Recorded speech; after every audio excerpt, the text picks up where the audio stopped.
दुनिया का सबसे बड़ा खेल अभी चल रहा है और ये सिर्फ युद्ध की कहानी नहीं है। ये भारत और ईरान के बीच दशकों पुरानी गहरे रिश्ते की कहानी है, जो आज एक बहुत नाजुक मोड़ पर खड़ा है, जहां हर फैसला भारी कीमत मांग सकता है।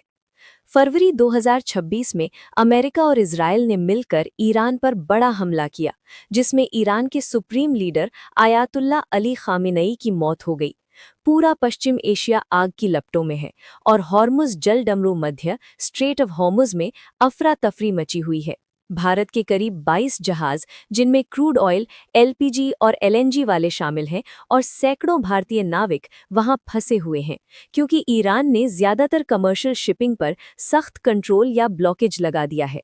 ईरान ने भारत की तरफ हाथ बढ़ाया है, कूटनीति का, बातचीत का और सहयोग का। सवाल ये है कि भारत इस हाथ को थामे या छोड़े।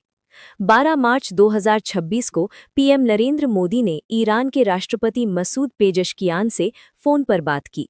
ये कोई साधारण कॉल नहीं थी। मोदी ने भारतीय जहाज़ों के सुरक्षित गुजरने, ऊर्जा और सामान के निर्बाध ट्रांजिट और भारतीय नागरिकों की सुरक्षा पर जोर दिया। पेजेशकियान ने ब्रिक्स की अध्यक्षता कर रहे भारत से संकट में रचनात्मक भूमिका निभाने की उम्मीद जताई। ईरान भारत से इतनी उम्मीद रखता है क्योंकि रिश्ता पुराना और मजबूत है। भारत ने चाबहार पोर्ट में सैकड़ों मिलियन डॉलर लगाए हैं। ये पोर्ट पाकिस्तान को बाईपास करके अफगानिस्तान और मध्य एशिया तक पहुंच देता है। आईएनएसटीसी कॉरिडोर ईरान से होकर भारत को रूस यूरोप से जोड़ता है, जहां समय 40% कम लगता है। तेल गैस में भी बड़े निवेश की बातें हुई हैं, लेकिन अमेरिका का दबाव बहुत ज्यादा है।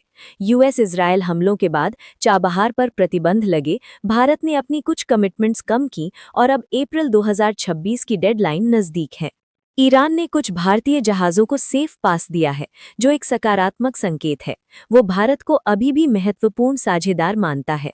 विदेश मंत्री एस जयशंकर ने कहा है कि बातचीत जारी है और कुछ रिजल्ट्स मिल रहे हैं।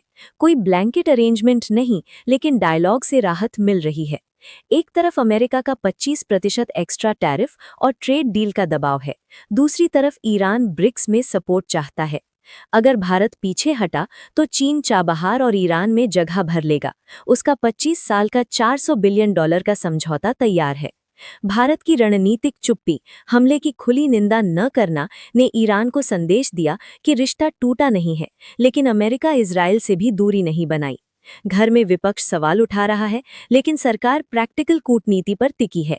ईरान ने भारत के जहाज़ों पर नरमी दिखाई, जबकि दूसरों पर सख्ती की। ये भारत को खोना न चाहने का सबूत है। अब भारत के सामने बड़ा दौराहा है। ईरान के साथ रहकर चाबहार, आईएनएसटीसी और ऊर्जा सिक्योरिटी बचाएं, या अमेरिका के दबाव में पीछे हटकर चीन को मौका दें। समय बहुत कम है। हॉर्मुज में फंसे जहाज़ों की सुरक्षा, एलपीजी संकट और तेल की कीमतें सब दांव पर हैं। ईरान ने दरवाज़ा खुला रखा है संवाद, व्यापार और सहयोग का। भारत की विदेश नीति की असली परीक्षा यही है। क्या वो स्ट्रेटेजिक ऑटोनॉमी बचा पाएगा? क्या वॉशिंगटन, तेहरान और मॉस्को के बीच बैलेंस कर पाएगा, बिना किसी का मोहरा बने? ये खेल सिर्फ दो देशों का नहीं, अमेरिका, चीन, रूस और पूरे वेस्ट एशिया की शक्तियां इसमें हैं। भारत बीच में खड़ा है, दबाव हर तरफ, लेकिन अवसर भी। राष्ट्रीय हित पहले, ऊर्जा, ट्रेड रूट्स और कनेक्टिविटी बचानी है, और ईरान इन सब के केंद्र में आज भी है।